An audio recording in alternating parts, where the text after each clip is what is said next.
Hi lovely people, welcome back to my channel. If you don't know who I am, my name is Chinomso. I'm Nigerian and I live in the US at the moment. At the moment because it can change. Alright, so today's video is just a quick review of the movie Coming to America Part 2. So I got a special request to do a commentary on the movie, and so I watched it. Actually, I had to watch part 1 again because I wasn't sure I remembered exactly what happened in part 1. So I watched part 1 and then I watched the new one, and yeah, I'm just gonna do a quick review of what I thought about it. Obviously, I'm aware of some of the discussions that people have already been having about the movie, especially on Clubhouse.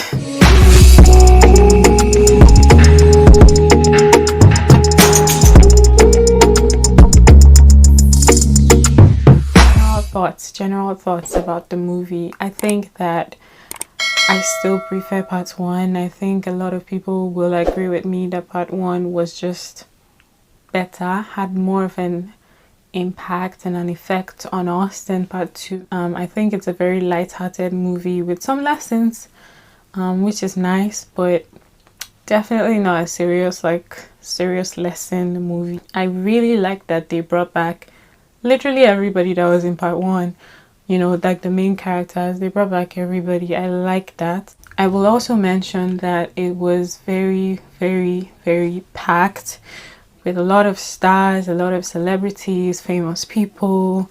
I mean, there's Wesley Snipes, there's Rick Ross. They brought Gladys Knight. Oh my god, I screamed when I saw Gladys Knight. Okay, first of all, I'm going to talk about my favorite characters. My favorite female character was his first daughter, Mika.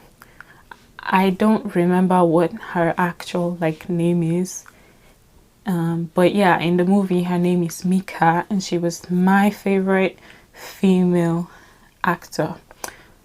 I think that, you know, maybe I'm just biased because I'll come to her own story, like what the whole movie has to do with her, and she's sort of in the center somewhere. My favorite male character has to be Wesley Snipes, who was General Easy in the movie. Now, his character was obviously just very, very exaggerated and somewhat comical. And he embodied it in such a way that I was like, is this not Blade? Have you guys watched Blade? I know if you have not watched Blade, I don't know what you're doing. Anyway, Vampire Slayer, half vampire, half human, whatever.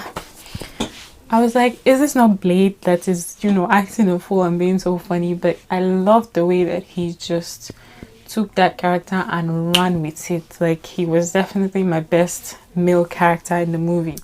Now to the part that is actually what the most talked about, in my opinion. This is what I've heard a lot of people trying to discuss and just unravel and wrap their heads around.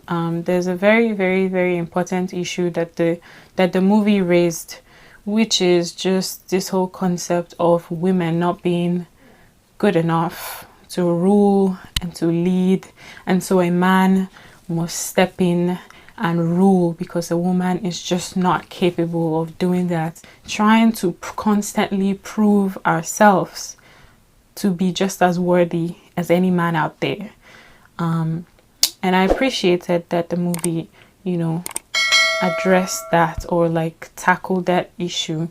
And so basically, I don't want to give any particular spoilers, but basically Eddie Murphy, who's Akeem in the movie, he had 3 daughters, no son. And so when his father died, you know, when his father was dying, there was just the worry that, you know, the kingdom is going to have to pass on to not his first daughter, but the man she will marry.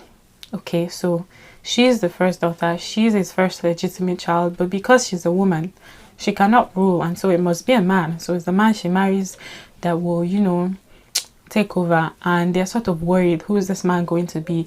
General Easy, who is who is the brother to the woman that Eddie Murphy was supposed to marry in part 1 but didn't marry.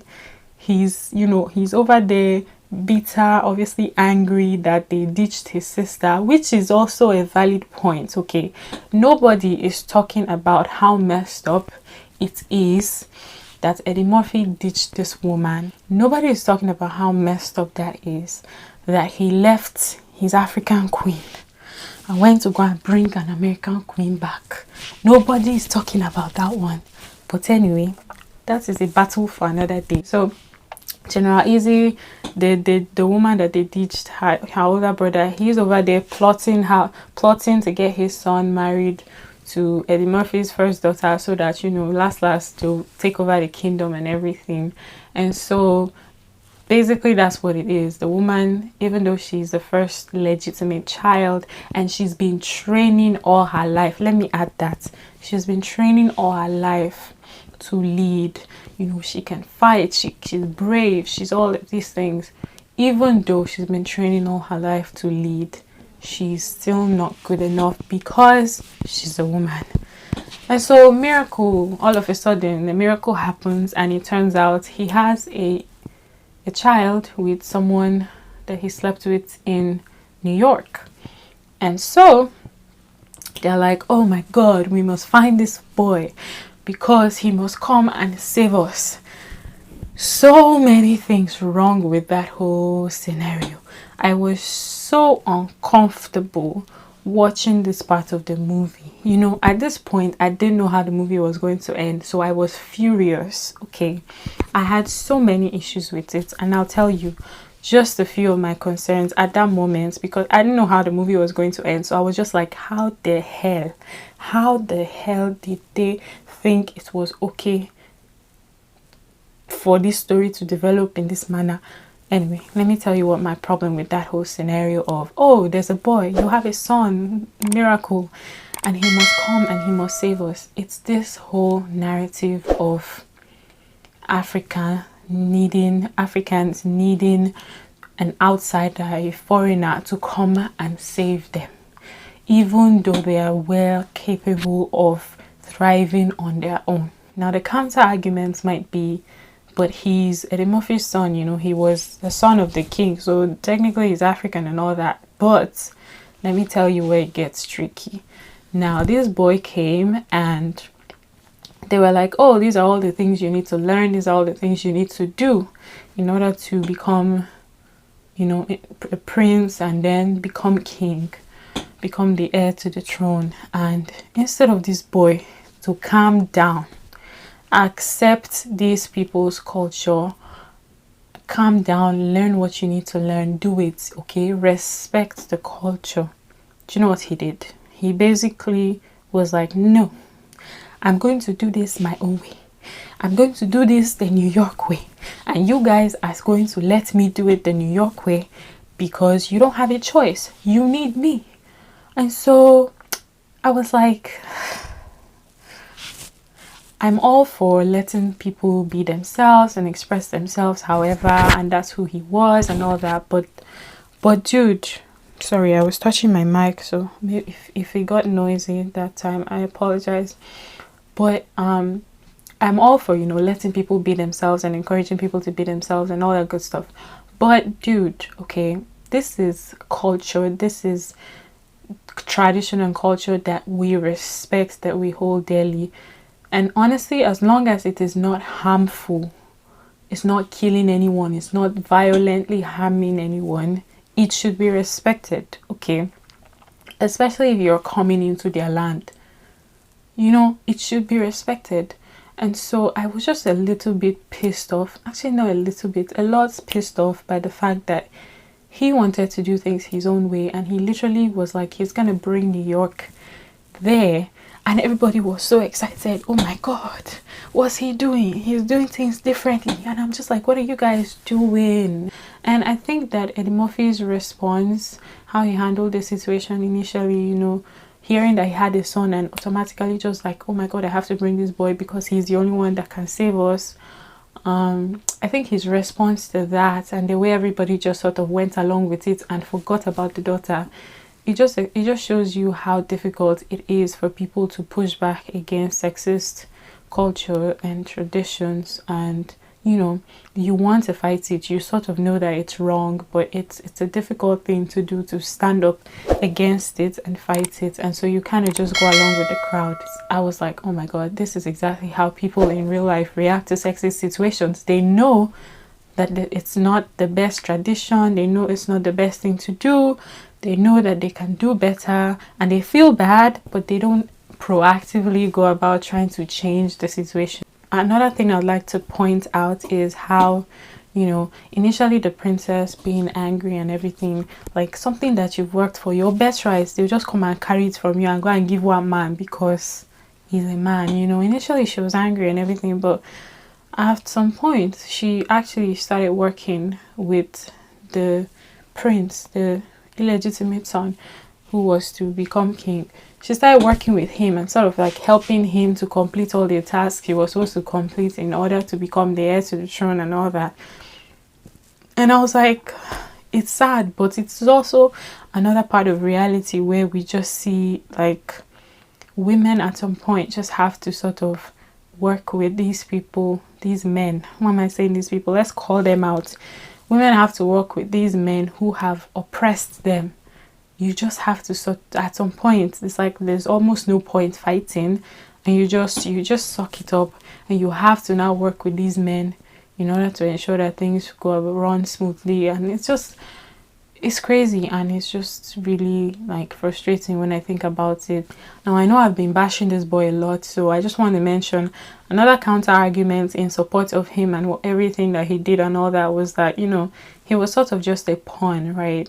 Eddie Murphy just literally wanted just to use him just to prevent war and all that, so he was basically just a pawn in the game, and initially anyway. So, you know, however he chose to react in that situation is entirely up to his discretion or whatever. So I think that, you know, the mother finally stepping up, putting her foot down and saying, listen, you need to fix this. You need to make it right by your daughter. You need to do right by your daughter. You need to make things right. And that was sort of just led to the conclusion, which I was okay with basically. But, you know, all my anger about, you know, that whole situation of picking a man over the woman simply because he's a man, not that he's more qualified or anything.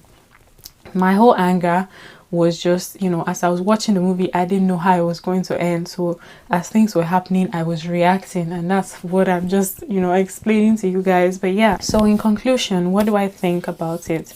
I definitely think that they should have dialed down the humor just a little bit, because at first it was funny and I was laughing and I was like, oh my god, so funny. But then as the story progressed and got more serious, and these, you know, these serious issues that I am very, very interested and invested in started to come up, I was like, okay, I want to be stop trying to make me laugh so hard, and, you know, let me focus on this very important parts of the story. And so at some point I was like, okay, this humor that you guys are, is too much now, you need to stop. I definitely would recommend watching it, but I say don't go into it expecting to learn some fundamental profound lesson in life. You're not gonna get that. I definitely enjoyed all the performances, the music. I will just chip this in here because I think people expect me to say it. Davido.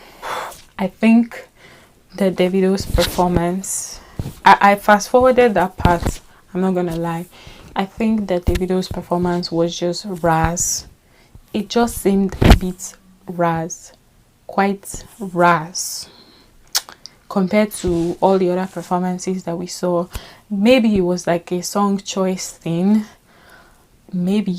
But yeah, it was just ras, nothing spectacular. I didn't enjoy it. I fast forwarded, like I said. No offense to him, he's lovely. But all the musicians, everybody was great.